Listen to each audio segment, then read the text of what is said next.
Hello students, and welcome to exercise 2A, and welcome to our new unit. This will be the first of 2 units this year that covers the 3 main areas of geometry: geometric reasoning, measurement, and trigonometry. In this lesson, our examples are going to be example 1, using exterior angles and angle sums. And the pre-learning for this example is questions 1, 2, and 4 in the new book, and questions 4 and 6 in the old book.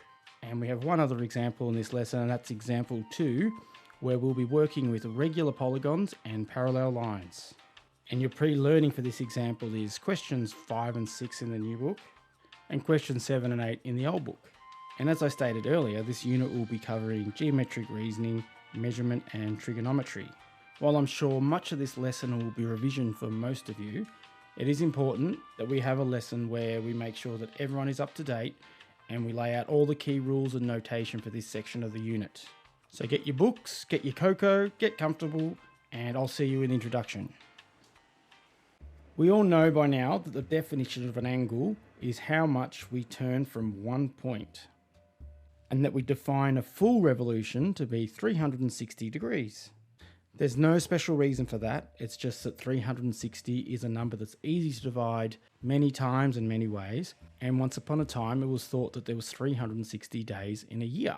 We also know that if we turn A degrees and then turn B more degrees, then we have actually turned A plus B degrees. And if we were to combine these two turns into one turn from the blue arrow to the pink arrow, and then call this C, then C is equal to A plus B. So with both of these in mind, if I was to draw a line and marked a point on it, then rotating from one direction along this line to the other direction is rotating 180 degrees. Now by drawing a line that cuts 180 degrees into 2, then I've got 2 new angles, A and B. And it should be obvious then that A plus B is equal to 180 degrees. So we define angles that sum to 180 degrees as supplementary.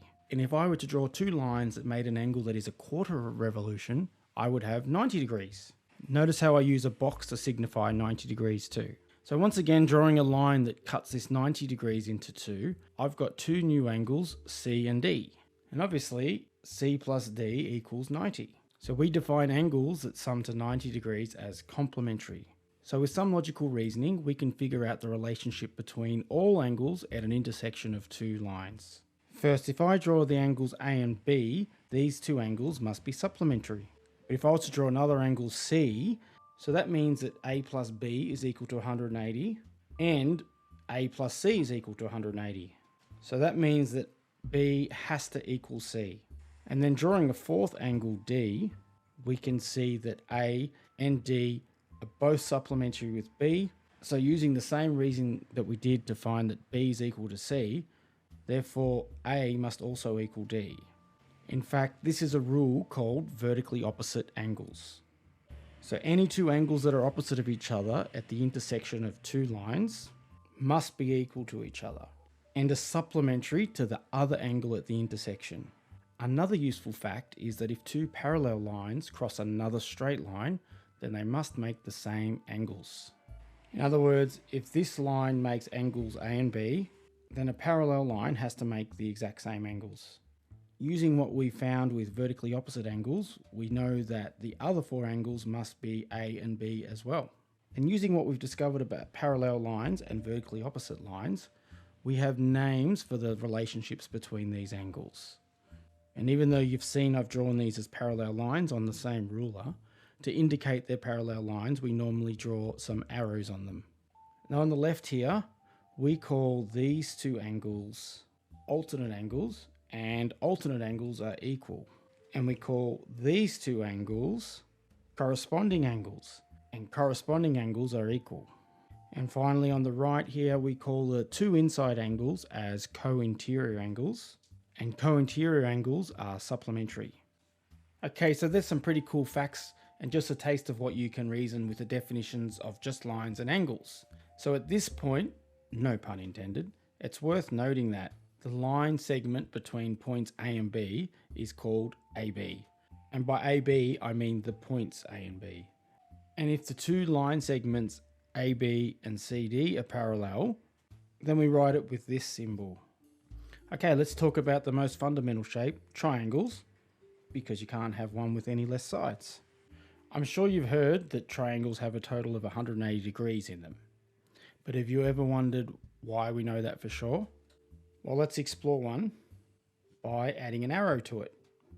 And let me slide it down to the first corner and rotate it around this corner. And then we'll slide it up to the next corner and rotate it around this corner. And then slide it down this line to the next corner and rotate it for a third time. Now you can see that we're facing back in the opposite direction, which is equivalent to turning 180 degrees. And for that second turn, of course, I relied on vertically opposite angles. But however, this is not a rigorous proof, but it should help you have a good hunch. However, I can make a rigorous proof that a triangle has 180 degrees in all its angles, just using facts that we've already discovered about parallel lines. So let's start by drawing two sets of parallel lines. Now let's draw a different straight line that crosses each pair of these parallel lines. Now if this angle here is y and this angle here is x, then by alternate angles, this angle here is x and this angle here is y. So let me just slide these two angles together to make a triangle. And you can see that the parallel lines with these two angled lines actually form a triangle in between them. So this angle on the bottom left here is y and on the bottom right is x.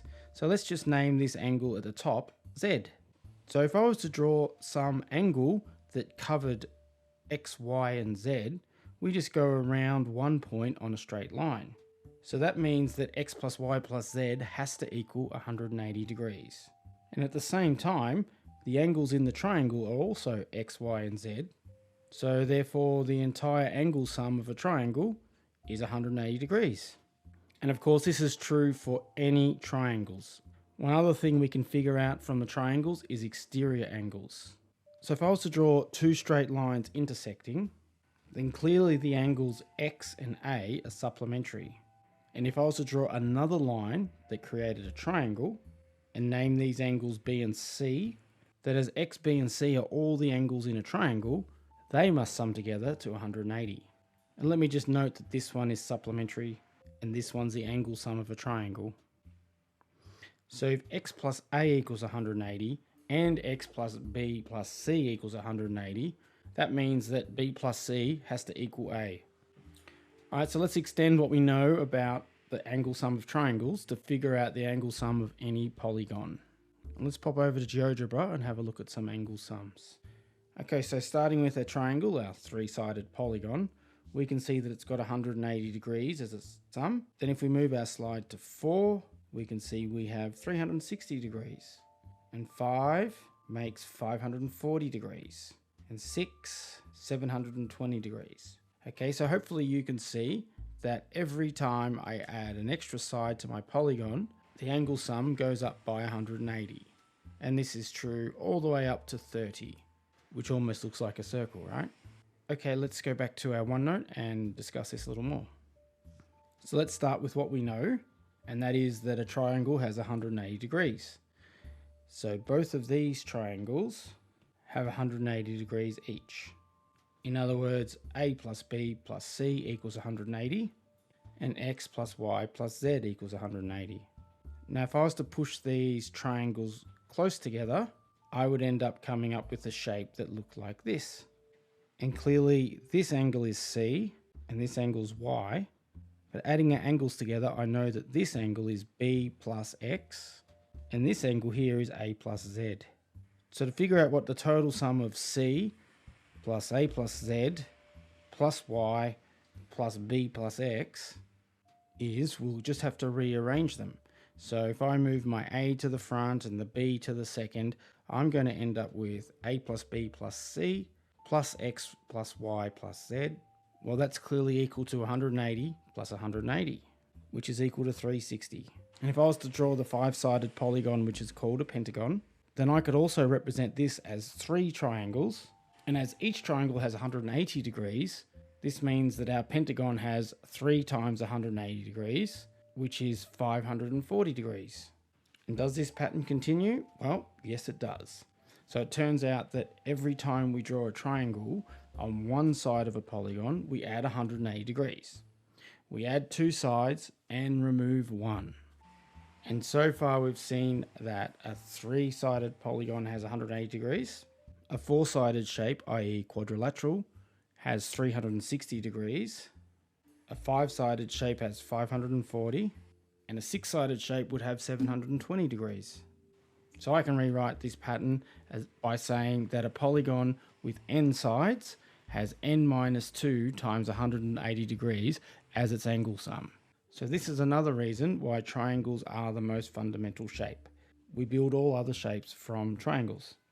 Okay, one other fact, and that is that a regular polygon is a polygon where all angles are equal and all sides are of the same length. Okay, at this point, you should really pause the video and take down all the key facts that are covered so far. You'll see them at the start of this exercise in the book. You should also make a list of all the polygons' names and types of quadrilaterals and triangles. And also, seeing that we've now reached the end of the introduction, I suggest that while the video is paused, you have a look at the building understanding questions in the new book, which translates to questions 1 to 3 in the old book. Making sure that you can do all those questions will give you a real solid grounding for the rest of this lesson. I'll see you in the next section. When using exterior angles and angle sums, we need to remember that the stereo angle equals the sum of the 2 angles that are not supplementary to this angle. Here's a picture that we drew earlier to describe this rule. So in this case, A is the exterior angle. And we knew this to be true because x plus A equals 180 degrees, and x plus B plus C is in a triangle, so their sum is also 180 degrees. So therefore B plus C has to equal A. And we also need to recall that the sum of all the interior angles inside an n-sided polygon is n minus 2 times 180 degrees. In other words, a rectangle has 4 sides, so 4 minus 2 times 180 degrees is 2 times 180 degrees, which is 360 degrees. Of course, these facts alone are not enough to solve all the questions. You're going to need to do some detective work. Okay, so let's have a look at some of these in example 1, where they want us to find the value of x in the following diagrams and also give reasoning. In part A, we have a triangle that is formed with an exterior angle of 150 degrees. And the angles that are not connected to the 150 degrees are 85 and x degrees. So in this question, we just need to use the exterior angle rule. And by the exterior angle rule, we know that 150 will have to equal 85 degrees plus x degrees. So subtracting 85 from both sides, we end up with x is equal to 65 degrees. Okay, that was pretty straightforward. Let's have a look at part B, where we have a diagram of a pentagon that has the angles x, 100, 95, and 55 degrees. Oh, I should have mentioned the 170 degrees as well. Anyhow, a pentagon is a 5-sided shape, so its angle sum is 5 minus 2 times 180 degrees, or 540 degrees. So x plus 100 plus 170 plus 95 plus 50 will equal 540 degrees. And 100, 170, 95 and 55 adds up to 420. So that means x plus 420 degrees equals 540 degrees. So subtracting 420 from both sides, I've now left with x is equal to 120 degrees. Okay, so that was pretty easy as well. So they're both pretty easy. However, the questions do get a little more challenging in the exercise. So pause the video now, and students in the new book do questions 1, 2 and 4, and students with the old book do questions 4 and 6. And I'll see you in the next section. When working with regular polygons and parallel lines, we need to remember the following rules. For regular polygons, all sides are the same length and all angles are the same. So with an n-sided polygon having n minus 2 times 180 degrees, and also having n equal angles, then each angle has to be n minus 2 divided by n times 180 degrees each. So you already know that an equilateral triangle has 60 degrees at each angle, and a square has 90 degrees at each angle. Also notice once again how we write a right angle or 90 degrees as a box. Okay, so that's the angle sums for regular polygons. Let's just paste in the rules about parallel lines. On the left here with A, we have alternate angles and they're all equal. And in the middle, the angle B here, they're corresponding angles and they're all equal.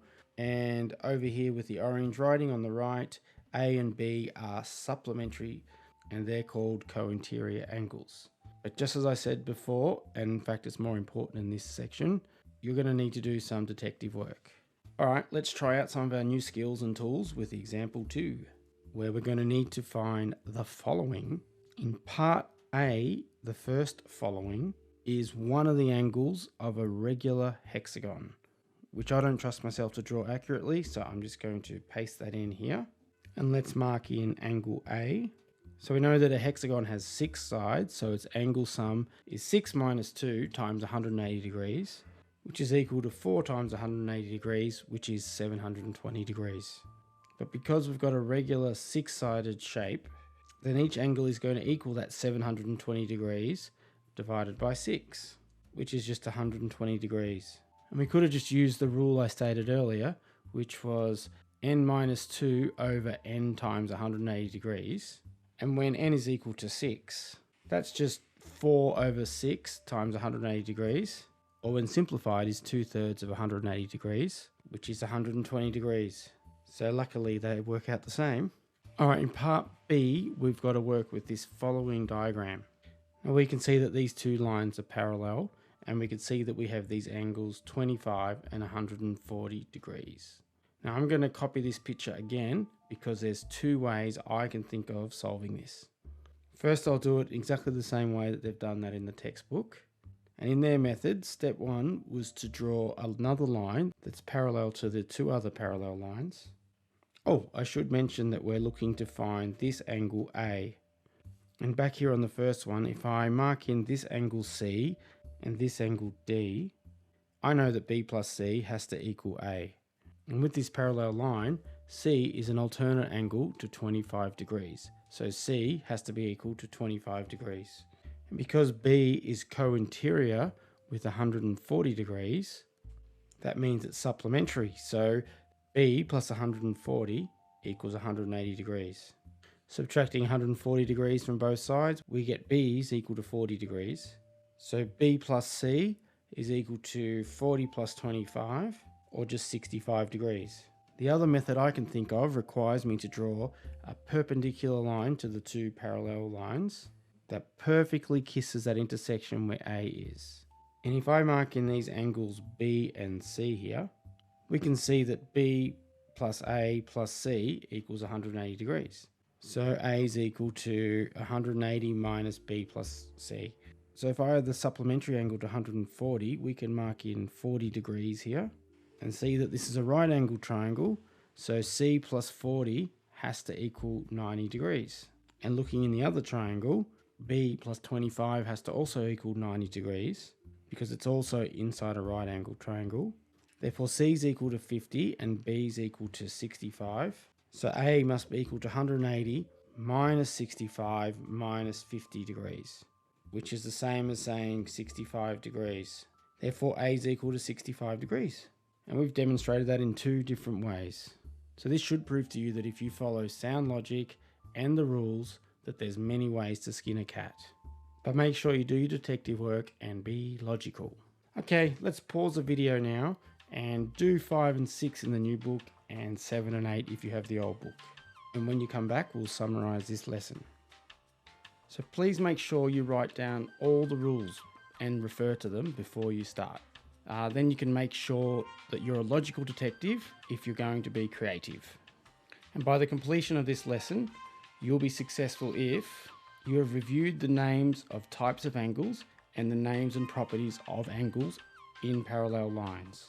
You've reviewed the property of triangles and quadrilaterals and the angle sum of all polygons. And you know the meaning of the term regular polygon. And you're able to work with polygons and angle sums to find missing angles, including exterior angles. Alright, so good luck with that, and we'll see you in our next lesson or next video. Bye.